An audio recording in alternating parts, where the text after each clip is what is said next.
Diz o ditado que discutir política, futebol e religião não dá certo. Mas o caso muda de figura quando se fala em discriminação, violência, depredação e vandalismo. O dia 21 de janeiro é o Dia Nacional de Combate à Intolerância Religiosa. Nessa data, a mãe de santo baiana Gildásia dos Santos viu sua foto no jornal de um grupo religioso com a legenda "Ladra, macumbeira, charlatã". Ela teve um infarto e morreu. O Caminhos da reportagem desta semana vai falar sobre intolerância religiosa no Brasil.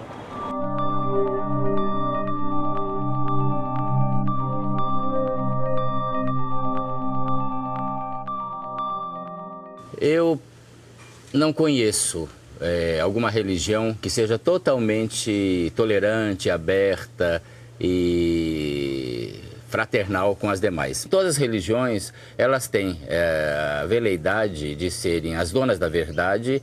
Umas convivem mais pacificamente com as demais, mas elas não deixam de ser autoritárias e porque se baseiam no mito e a fé, como diz o apóstolo Paulo, ela é cega. A maior ameaça à paz mundial é a intolerância entre homens. Então, acredito que se queremos combater a intolerância, é preciso de mais tolerância, é preciso mais paz consigo e paz em relação com o outro. A intolerância é uma coisa do homem, né? Ela não é de Deus. Ninguém pode, em nome do Criador, dizer que é melhor do que o outro. Levando em conta, inclusive, que ele começa a sua obra da criação pela África. Foi lá que ele criou o primeiro homem.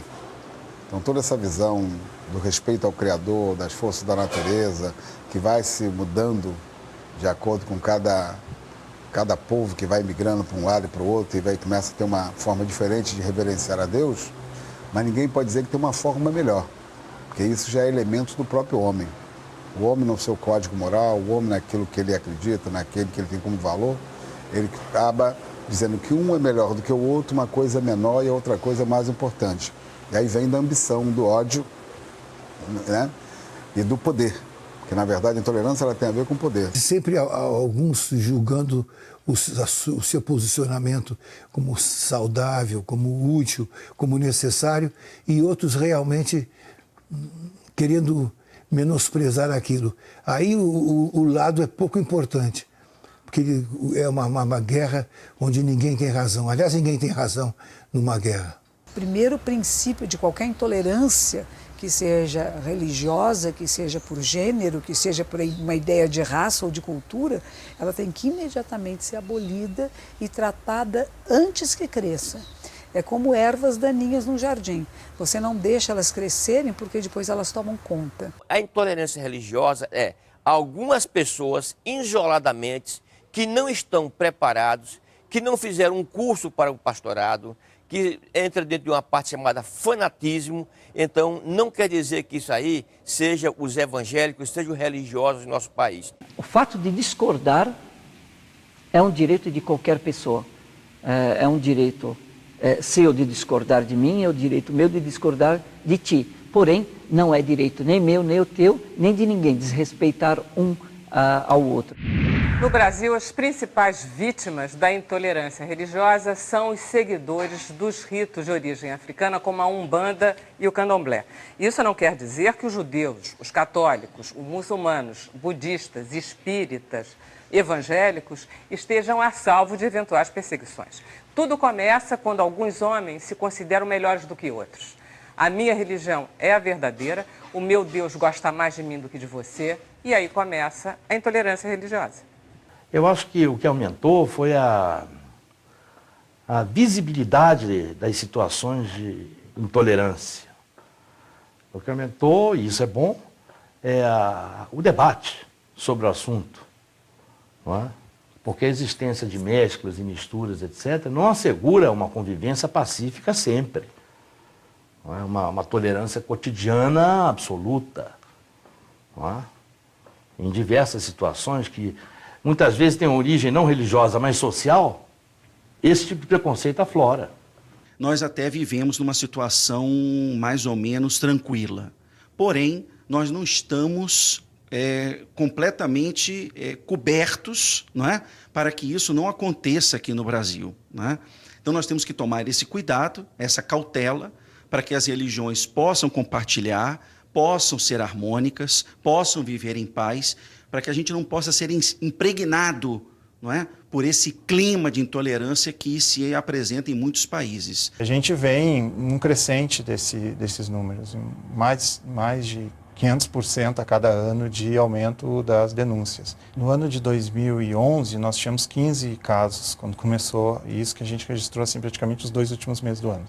Para você ter uma ideia, no ano de 2012 já pulou para 109 casos registrados no Disque 100, em 2013 228 casos, e até o momento nós temos 154 casos em 2014. O Rio de Janeiro, segundo pesquisas recentes, é o 2º estado mais intolerante do Brasil.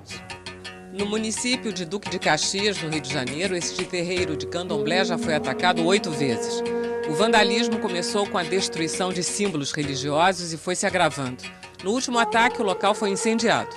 Foi por volta de 1h30 da manhã, eu estava em casa, dormindo. Só estávamos eu e meu filho, quando o vizinho começou a me gritar: Dona Conceição, seu barracão está pegando fogo. Quando eu saí na porta, eu já vi as labaredas de lá de baixo. Eu falei: não, agora não tem mais nada, destruiu tudo. Agora não vai sobrar mais nada. Em Salvador, uma pedra sagrada para as religiões de matriz africana tem sido constantemente atacada. A Pedra de Xangô, como é conhecida, era cultuada também pelos indígenas e, nos tempos coloniais, ficava na área de um quilombo. A gente tem constantemente observado pichações. Recentemente, houve aqui o despejo de cerca de 200 quilos de sal, né? E isso é uma prática que a gente já enfrenta em Salvador, nos terreiros, com a invasão de terreiros, se jogar sal e enxofre nos assentamentos, né, dizendo que isso vai tirar o demônio que ali existe, né? Ou seja, é aquela tentativa de demonização do candomblé, e que a gente vem lutando, né, para acabar com isso, né, estipar isso da nossa sociedade, porque isso tem trazido muitos problemas, e podem, inclusive, ocasionar, vamos dizer assim, um dano muito maior a este monumento sagrado e talvez até irreversível. Essa pedra, pelo menos esta daqui, por ter a história que ela tem, ela não é somente um santuário para a gente. É um presente deixado pelos nossos ancestrais para que nós consigamos sentir a energia desse orixá e dar continuidade às nossas oferendas, às nossas adorar, que significa rezas, certo? E vir aqui, como a senhora está vendo, colocar oferendas, não é? E fazer nossos pedidos a esse orixá. Por que chama Pedra de Xangô? Exatamente porque Xangô significa pedreira, significa fortaleza, significa rigidez, significa justiça.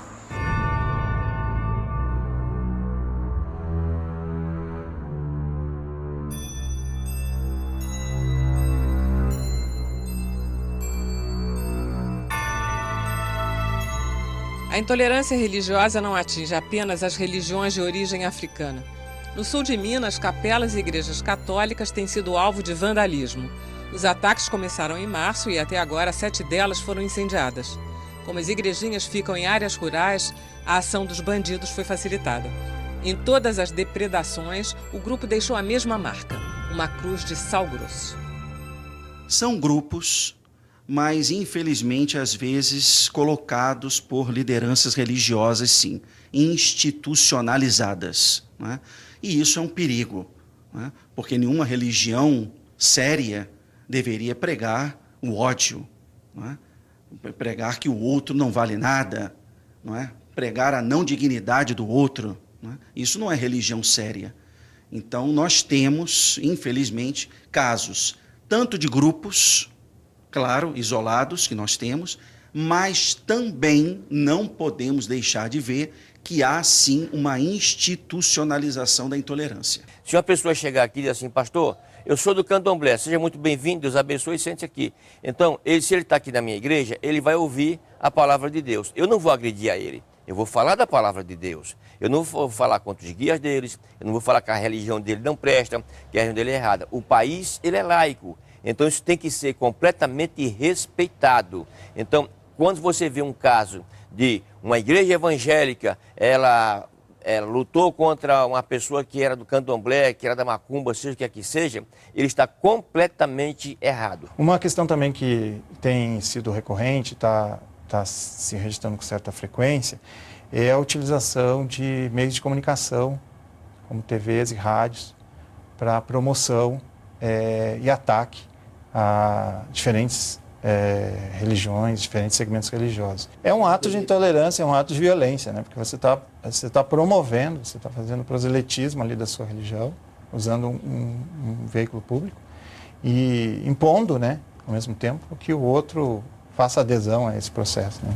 Há que se ter uma política mais séria de concessão dessas emissoras e desses canais de TV.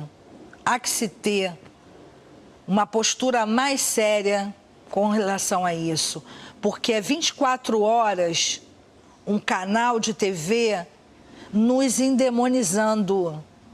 24 horas nos endemonizando, apontando para nós toda a sorte de maldade, toda a sorte de preconceito, toda sorte de malvadeza. Apontam direto para nós.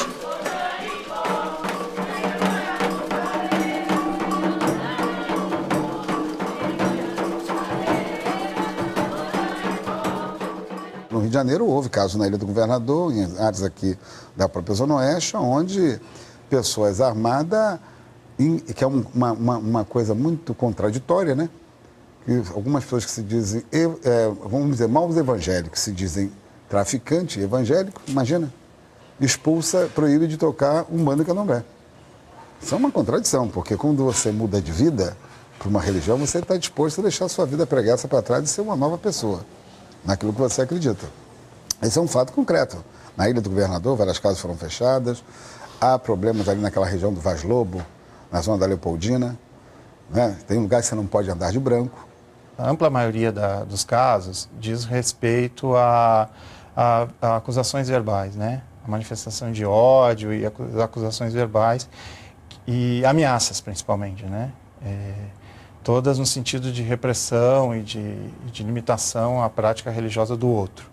Os preceitos das Assembleias de Deus em nosso país, no Brasil, nossa regra de fé é a Bíblia Sagrada. É o que nós seguimos. A nossa Convenção Nacional das Assembleias de Deus, as nossas lideranças nos ensinam a amar acima de todas as coisas, fazer o bem sem olhar a quem e praticar toda sorte de bem que se possa fazer na terra. Não falamos mal de nenhuma religião, não falamos mal de nenhum segmento que seja religioso ou não religioso. Mas há conflitos maiores, exemplo, se esses 3 meninos que você viu aqui, né, aqueles 3 ali, se entrar no ônibus, com certeza ele vai ouvir um tá amarrado. As pessoas vão tentar desrespeitá-los. Né? Esse é um dado importante. Há conflitos na escola. Aqui está uma menina que passou por isso, né? E há conflitos nas relações de vizinho. Né? Há em famílias. Você tem famílias que pessoas que casam e a pessoa não vai na igreja porque... Isso não é nem entre nós, na verdade, né? Tem uma pessoa que não vai na igreja católica porque acha que lá adora. Não é isso? Não vai, que é um absurdo. Basicamente, hoje a gente tem um número muito significativo, mais de 40% das denúncias que chegam para nós vêm contra religiões de matriz africana. Falar de intolerância é falar de desrespeito, né? Eu, como cristã, aprendi a respeitar o meu próximo como ele é. Esse é o ensinamento de Jesus. Ama o próximo como a ti mesmo. E casos de intolerância eu tenho na minha própria família. Mesmo eu sendo cristã, eu tenho tios, tenho primos e outros parentes que são de cultos de matrizes africanas, né? E eles sofrem intolerância se estiverem trajados dentro do ônibus ou dentro do metrô. Eu tenho uma tia que ela tem trauma de andar de metrô justamente porque ela foi hostilizada. Não é exatamente 100% que não tolera o candomblé, certo? Agora mesmo, amanhã vamos ter uma reunião no meu Ilê Axé, de pastores pentecostais que vão pedir desculpas por outros evangélicos que com certeza não foram eles que fizeram o crime de intolerância com sal. Mas por eles serem dessa religião, eles vão pedir desculpas e procurar fazer mais adiante um seminário para ver se conseguimos a união das religiões. São casos completamente isolados. Volto a repetir, os pastores em nosso país, o Brasil, são pastores, seja a Convenção Batista, as Assembleias de Deus, metodistas, congregacionais. Então são pessoas, todas as denominações procuram preparar seus pastores. São pessoas isoladas que simplesmente abrem um trabalho, não têm simplesmente nenhum preparo teológico, então começa a fazer certos tipos de bobagem. O Brasil todo repudiou quando o pastor chutou a santa. Nossa convenção repudiou, todos nós repudiamos. Então, o católico é para ser respeitado, a pessoa que é do candomblé é para ser respeitado, a afro-brasileira é para ser respeitado. Poucas gerações atrás, eles que eram as vítimas, né, da intolerância religiosa. Eles que sofreram apedrejamento, fogueira, não é, toda uma demonização por parte da igreja dominante e da igreja católica. Porque a igreja católica proibia que até os nossos prédios de culto tivessem um formato de igreja, formato tradicional. Então, aquilo, queimaram bíblias nas praças públicas e as igrejas brigavam entre si também. Às vezes o alto-falante da igreja católica entrava em briga com o alto-falante da igreja evangélica e eles discutiam. Ninguém tinha razão, porque estavam perturbando a paz de uma cidade do interior, que a minha experiência vem do pequeno interior de São Paulo. Estavam perturbando aquilo tudo com uma coisa que não nos interessava. Eu tenho casos que eu não posso nem contar porque são atravessados por palavras que, se tirarem, perde o sentido e, se não tirarem, criam a censura. É fundamental que as igrejas, sobretudo essas neopentecostais, que elas aprendam o ensinamento de Jesus, que foi tolerante. Esses grupos minoritários, que são grupos minoritários, não são majoritários, mas fazem muito barulho, né? E aí uma coisa que eu gosto de dizer é que é pelo silêncio dos bons que eles cresceram. Então nós temos que reagir, não para fazer uma campanha contra eles, não para estigmatizá-los, não para persegui-los, mas para fazê-los aprender a nos respeitar e respeitar a diversidade, que é muito bom para a sociedade brasileira. Se eu me sinto seguro comigo mesmo, eu posso me dar o luxo de ser seguro. Não me sinto ameaçado por aqueles que seguem um outro caminho. A transformação começa na educação. E nós temos que educar primeiro quem? Os nossos educadores. Porque eles não sabem. Porque eles têm discriminação em si. Temos que educar os pais, os educadores e as crianças do mundo todo, de todas as tradições espirituais, para que haja respeito, para que haja essa abertura de consciência. Pode seguir a sua religião, eu sigo a minha, mas não vamos mutilar ninguém, vamos combinar? Ninguém mutila ninguém, ninguém vai fazer guerras, ninguém precisa fazer violências por isso. Siga o seu caminho, respeite os outros que têm outro caminho.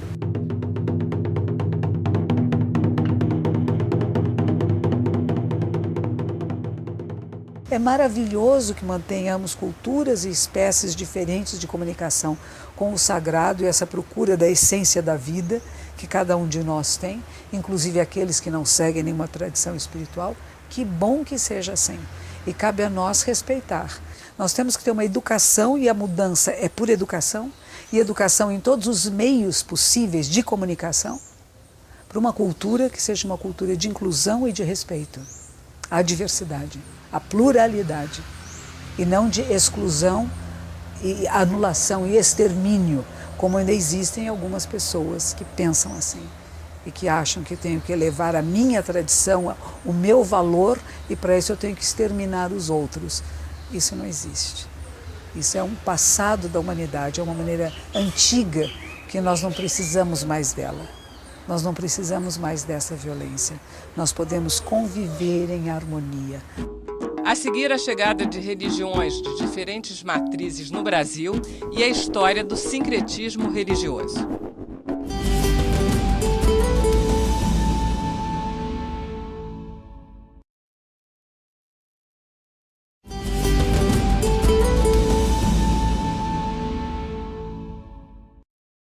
Em todo o mundo, poucos países como o Brasil apresentam tamanha diversidade religiosa.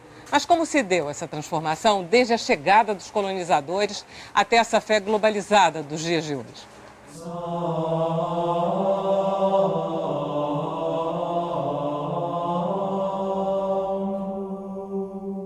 O catolicismo chegou ao Brasil antes do Brasil ser país, quando ele era a colônia de Portugal, a principal delas, né, no mundo atlântico. Já ali chega o catolicismo.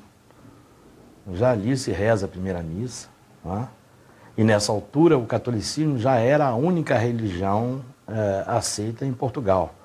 Portugal, durante algum tempo, ao longo da Idade Média, por exemplo, admitia minorias religiosas, como os muçulmanos, os judeus, mas a partir de 1497, especificamente, foi executado um decreto do rei proibindo outras religiões que não o catolicismo. E o rei era o Dom Manuel, o mesmo rei que reinava quando o Brasil foi achado pelos portugueses em 1500, né? Eles vinham para cá sob o pretexto de converter esses selvagens pagãos à verdadeira religião, libertá-los da escravidão do demônio, e essa era a justificativa, inclusive, da escravidão, né, do tráfico negreiro, ou da conquista dos índios, que era uma caridade que o reino de Portugal, com seus padres, com seus militares, faziam em libertar, resgatar, era o termo usado, os nativos das garras do demônio.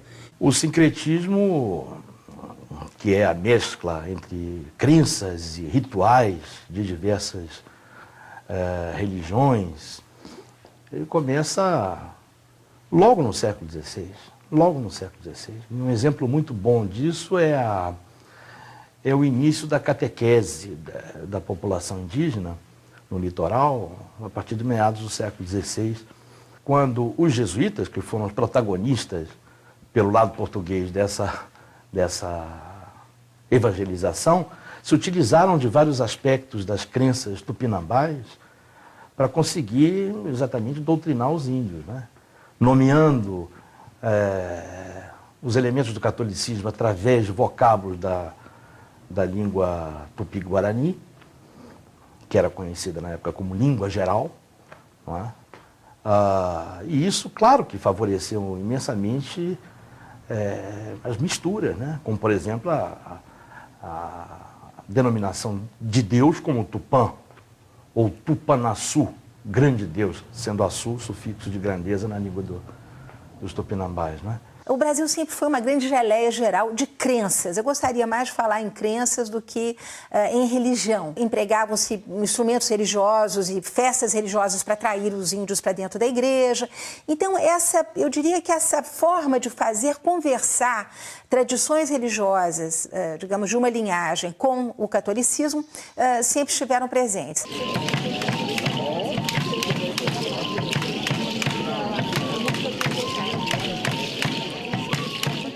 No caso das religiões africanas, é claro que isso acompanha o crescimento do tráfico. É coisa do final do século XVI e ao longo do século XVII, quando a escravidão africana prevalece na produção colonial, na economia colonial, nas regiões litorâneas, que exportavam açúcar, tabaco, etc., né? E aí começam as religiões banto, que são da costa africana centro-ocidental, não é? Angola, Congo, e as da região da Guiné, que são os cultos Yorubá, que são esses que têm esse panteão de orixás muito importante no candomblé, sim, simplificando muito essa definição. E vão se misturando com o catolicismo em vários graus.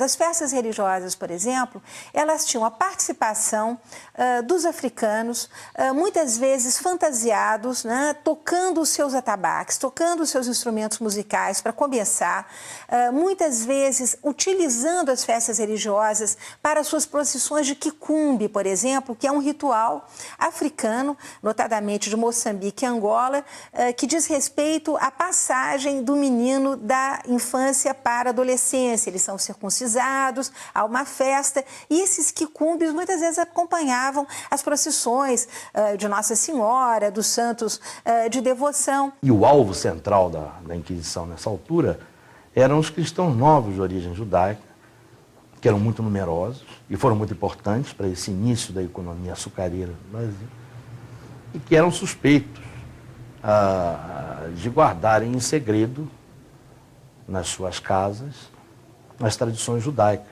No Brasil colonial, eu diria que sim, a convivência entre crenças diferentes foi mais viável, menos pela maior ou menor tolerância dos que governavam o Brasil, dos poderes locais, dos senhores, etc., e mais porque a Inquisição vigiava de longe.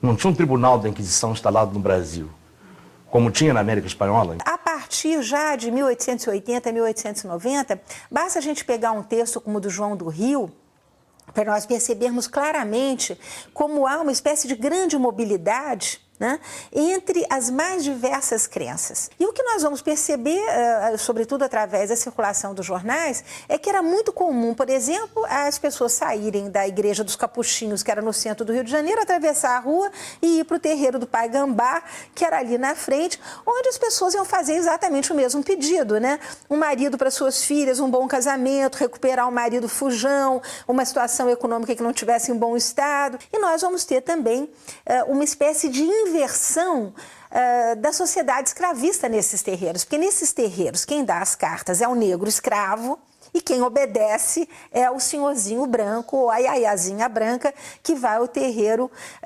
solicitar favores.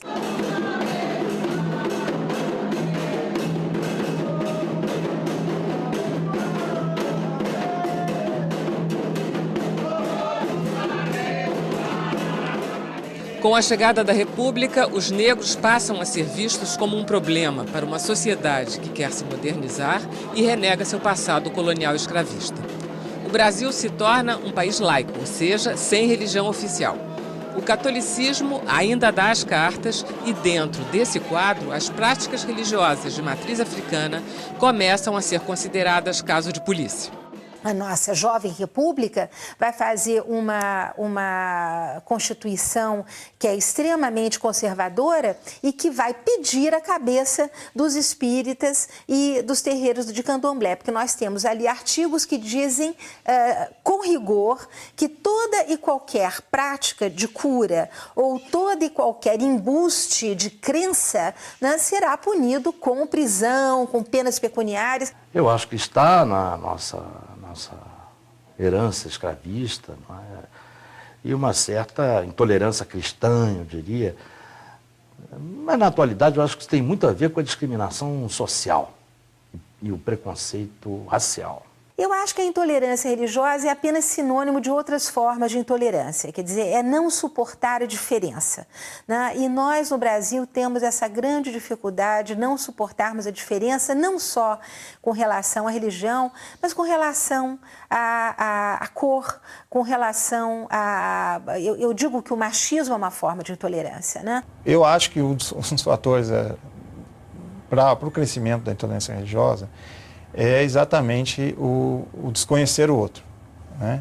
Acho que um dos fatos, assim, das ações que eu acho que ela promove esse respeito à diversidade religiosa é quando você passa a conhecer e a compreender o ponto de vista do outro em relação à sua concepção, à sua convicção religiosa. Outros credos começam a chegar ao Brasil, trazidos por imigrantes, sobretudo depois das duas guerras mundiais do século XX. É nesse momento que a diversidade religiosa no país se consolida. Aqui no Brasil é muito fácil. O Brasil é um país que foi colonizado por tantas culturas diferentes e várias religiões diferentes. Houve um primeiro momento de uma rejeição de tudo que não fosse cristianismo católico, pela influência dos jesuítas e da própria Igreja Católica na formação do país. Tanto que os primeiros monges budistas que vieram para cá entravam como agricultores, porque era proibida a entrada de religiosos que não fossem cristãos. E hoje em dia, depois da Segunda Guerra Mundial, houve uma mudança muito grande, quer dizer, recente, depois de 1950, que os templos budistas foram estabelecidos. Todas as imigrações que vieram para o Brasil, do mundo árabe, da Ásia, da África, da Europa, na verdade, nós notamos que todos foram bem recebidos, foram bem colhidos aqui no Brasil e todos vivem em paz. Nós não enfrentamos nenhuma dificuldade, não temos obstáculos para divulgar a nossa religião, para entrar em contato com as pessoas, para praticar nossa própria obrigações diárias. Então, o homem, a mulher e a família muçulmana vivem numa liberdade total. O modelo de Estado laico que o Brasil adotou é um modelo diferente de outros lugares. O Estado brasileiro já começa a sua Constituição evocando a Deus na sua afirmação enquanto carta magna do país, né? Então, a Constituição ela afirma que é obrigação do Estado, é dever do Estado, zelar por esse direito religioso, né? A atual Constituição garante a liberdade religiosa. Uma lei de 1997 decreta que qualquer discriminação ou preconceito contra as religiões é crime. É uma lei que está em prática, é uma lei que ela tipifica, ela classifica, né, a forma de identificação de uma situação de violação e de intolerância religiosa, né? Então, ela é utilizada, sim, os delegados de polícia utilizam, referendo esse instrumento como um instrumento para definir o crime, né? Agora, é importante que, assim, inclusive é importante que as pessoas tenham conhecimento dessa lei, dos pontos dela, exatamente para buscar fazer essa comprovação. O que a gente também, em muitos casos, a gente identifica é que há uma certa dificuldade de fazer a caracterização da violência. Essa garantia política, institucional, é da maior importância, porque permite inibir e, às vezes, até criminalizar atitudes de intolerância. Se torna uma política de Estado, não de governo, uma política de Estado, cercear atitudes de intolerância, não é? Racial ou religiosa, se tornam liberdades fundamentais. Então tem uma importância muito grande, realmente. No próximo bloco, histórias de tolerância e boa convivência entre os muitos credos que existem no país.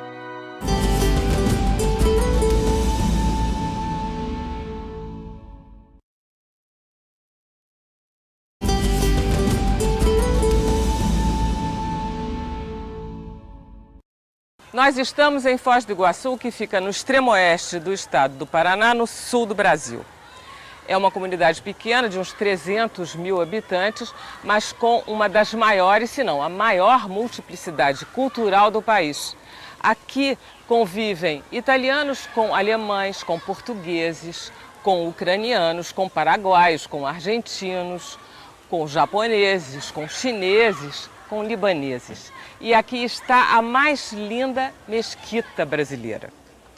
Aqui em Foz do Iguaçu nós somos católicos, nós somos cristãos evangélicos, nós somos espíritas, umbandistas, budistas, judeus e muçulmanos. Foz do Iguaçu é a terra da convivência e da tolerância religiosa.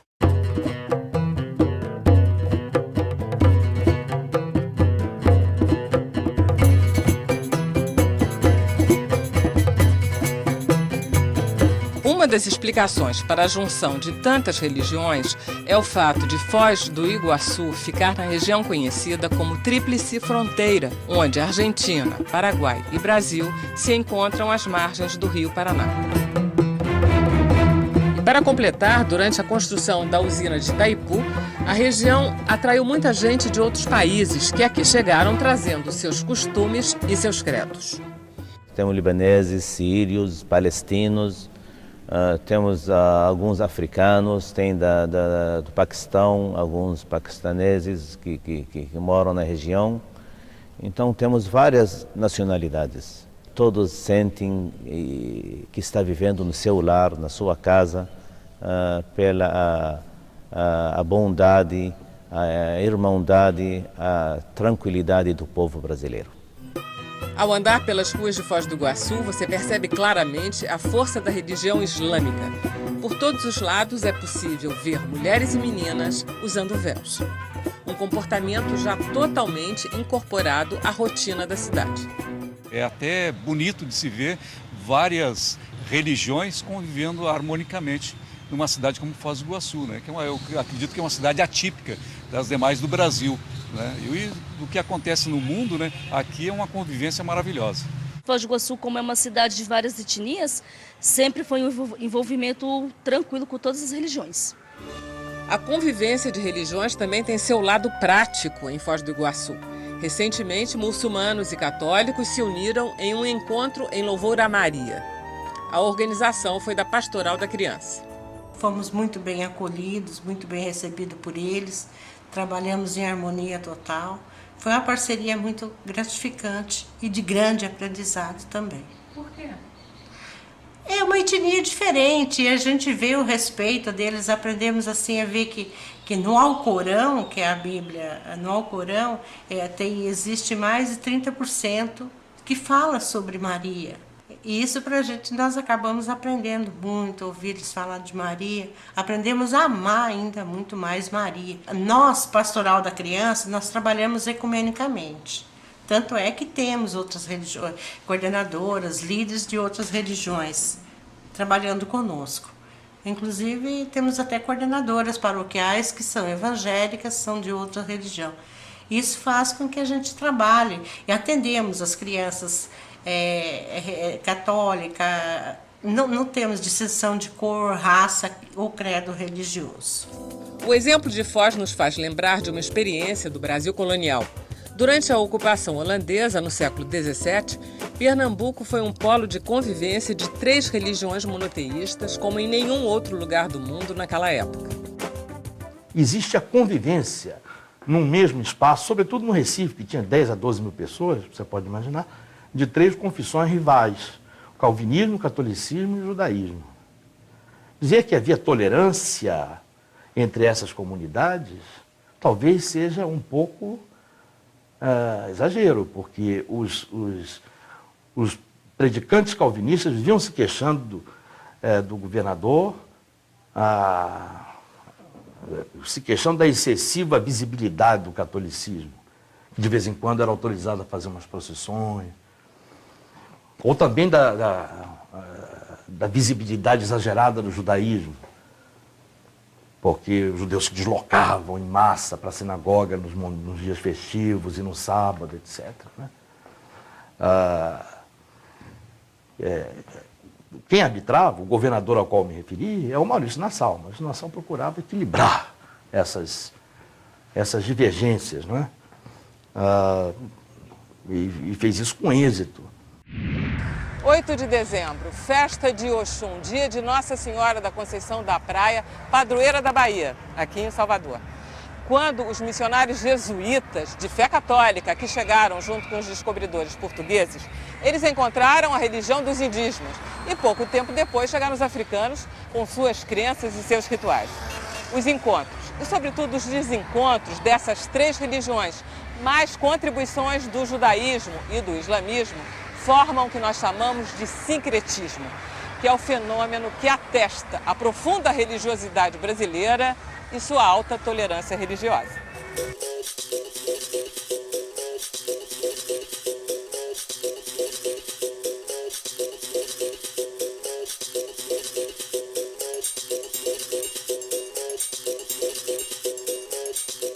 E não há mesmo no Brasil um local mais apropriado para exemplificar o sincretismo do que Salvador, na Bahia.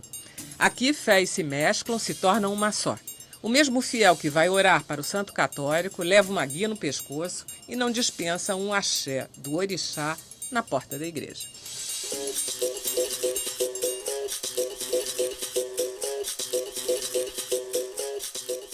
Uma vez um historiador francês me disse isso com muita clareza. Vocês têm uma tradição nessa matéria que nós europeus não temos. Porque só nas últimas décadas aqui as grandes capitais europeias, como a Paris e outras, passaram a ser multiculturais. O multiculturalismo, na realidade, faz parte da nossa tradição. Embora a nossa história seja infantil perto da história da Europa, o fenômeno do multiculturalismo, assim, na dimensão que é a brasileira, é uma tradição nossa muito mais antiga, tem 5 séculos, enquanto que a europeia tem décadas. Ele não sabe até hoje conviver com isso. De vez em quando tem explosões, massacres, por razões religiosas. Não é? Aqui também temos massacres de todo tipo, mas a motivação religiosa não é uma delas.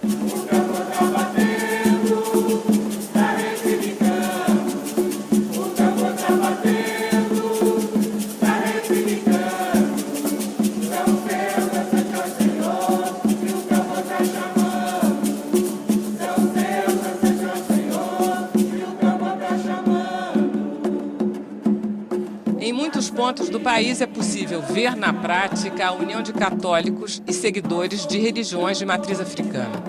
Nesta igreja de Porto Alegre, o pessoal do candomblé é acolhido de forma plena. A celebração reúne padre, pais e mães de santo. Grupos de ambas as religiões participam até mesmo da lavagem da escadaria da igreja, seguindo a tradição da Igreja do Bonfim, na Bahia. Na igreja de São José, em São João do Meriti, no estado do Rio, uma experiência similar. Os cantos são embalados pelo som de atabaques e o ofertório é diferente de uma cerimônia católica tradicional.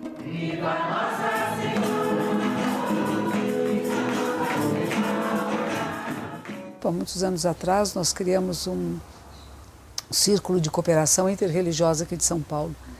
E eu fui uma das fundadoras, junto com vários outros religiosos, né? É uma associação internacional chamada Iniciativa das Religiões Unidas. E a ideia é como que nós, pessoas de todas as religiões, podemos nos unir em trabalhos e propósitos comuns de criar uma cultura de paz, de justiça e cura da terra. Então, os 3 princípios que nos unem é isto: criar uma cultura de paz, de justiça e cura da terra. E o nosso grupo tem pessoas de todas as tradições espirituais.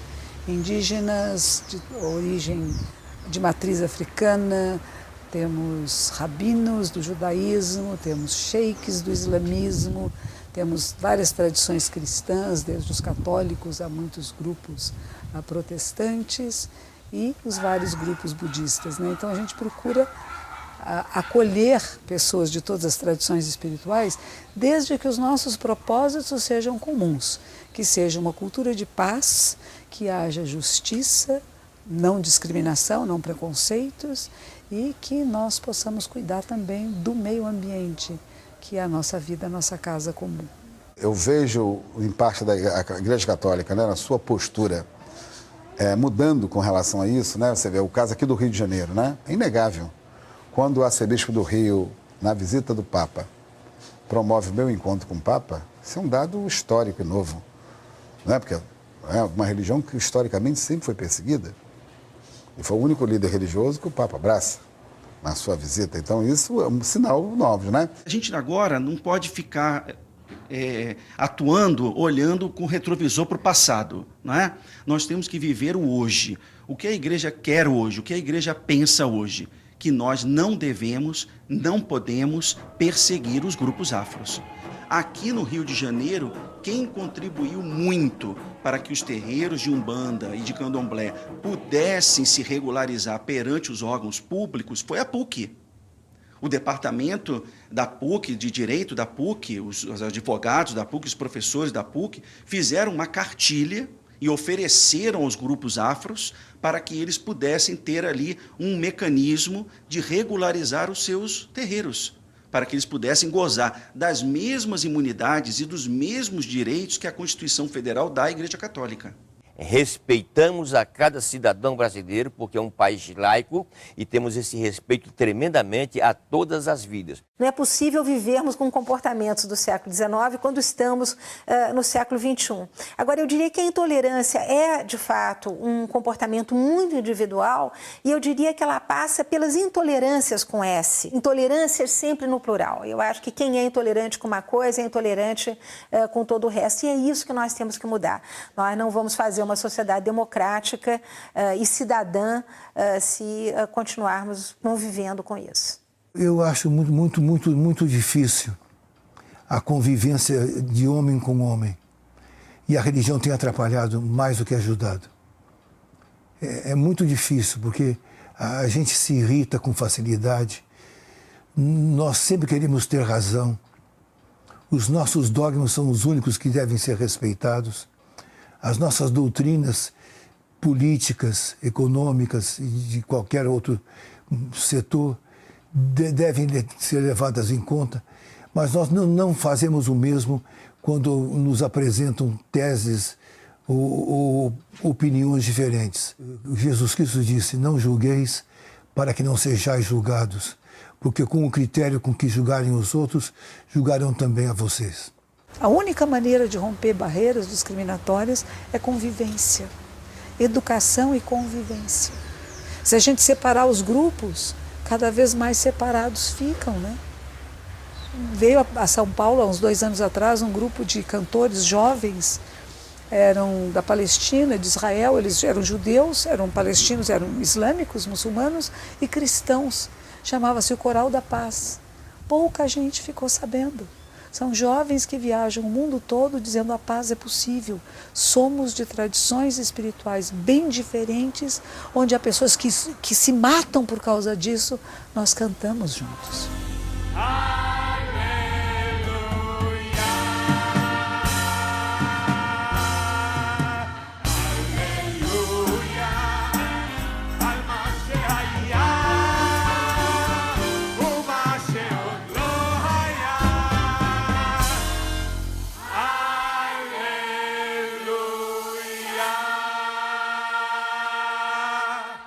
Não é completamente fiel uma pessoa até que ela goste para o seu próximo o que gosta para si mesmo.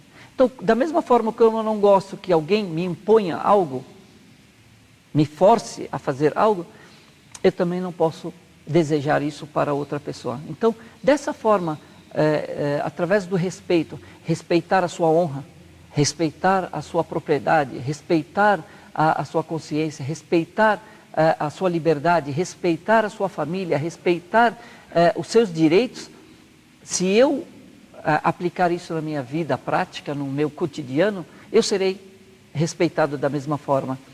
Então, não haverá injustiça. E assim nós poderemos realmente conviver em paz numa sociedade pluralista, numa sociedade multicultural, multirreligiosa. Como é que você vai viver com culturas que têm códigos diferentes numa sociedade como a nossa? É fazer com que ela compreenda, que ela se abra o diálogo para compreender que tem culturas que são totalmente diferentes, como a dos indígenas. Então, obviamente, você tem que ter espaço para essas culturas dentro da democracia brasileira. É maravilhoso que mantenhamos culturas e espécies diferentes de comunicação com o sagrado e essa procura da essência da vida que cada um de nós tem, inclusive aqueles que não seguem nenhuma tradição espiritual. Que bom que seja assim. E cabe a nós respeitar. Nós temos que ter uma educação e a mudança é por educação, e educação em todos os meios possíveis de comunicação, para uma cultura que seja uma cultura de inclusão e de respeito à diversidade, à pluralidade, e não de exclusão e anulação e extermínio, como ainda existem algumas pessoas que pensam assim e que acham que tenho que elevar a minha tradição, o meu valor, e para isso eu tenho que exterminar os outros. Isso não existe. Isso é um passado da humanidade, é uma maneira antiga que nós não precisamos mais dela. Nós não precisamos mais dessa violência. Nós podemos conviver em harmonia. Shalom é paz. Shalom também é tolerância. Shalom e tolerância andam juntos. É um casamento. Shalom. E Deus é um só. Vamos trabalhar harmonicamente e fazer o bem às pessoas sem olhar quem. Que o Deus é um só, e isso que importa.